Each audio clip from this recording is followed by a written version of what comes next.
యువ సామ్రాట్ అక్కినేని నాగచైతన్య కొత్త సినిమా ప్రారంభమైంది. తండేల్ కోసం 2 ఏళ్లకు పైగా టైం కేటాయించాడు. సాయి పల్లవి హీరోయిన్ గా నటించిన ఈ మూవీ బిగ్ హిట్ గా నిలిచింది.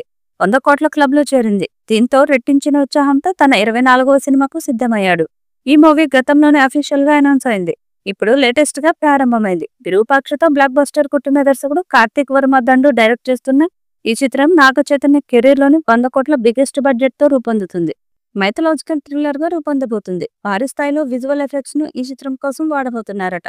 అందుకే బడ్జెట్ కూడా భారీగా ఉంటుంది అంటున్నారు. అనౌన్స్మెంట్ టైంలోనే రిలీజ్ చేసిన పోస్టర్ కే అద్భుతమైన రెస్పాన్స్ వచ్చింది.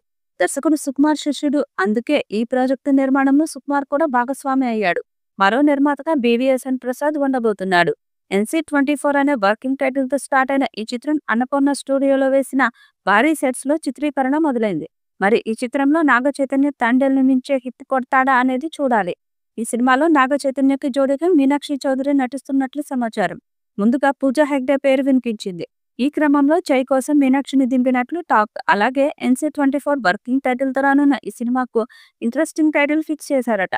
విరూపాక్ష టైటిల్ తరహాలోని చైతన్య మూవీకి ఆసక్తి కలిగించేలా పేరు ఫిక్స్ చేశారట. NC24 మూవీకి వృషకర్మ అనే టైటిల్ ను మేకర్స్ ఫిక్స్ చేసినట్లు తెలుస్తుంది.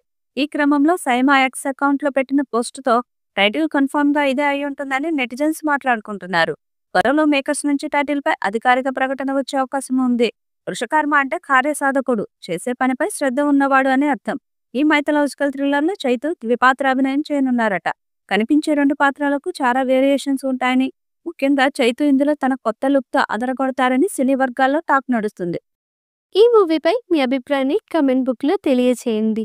ఈ వీడియో మీకు నచ్చితే లైక్ చేయండి, షేర్ చేయండి, కమెంట్ చేయండి. మరిన్ని అప్డేట్స్ కోసం మా ఛానల్ని సబ్స్క్రైబ్ చేయండి.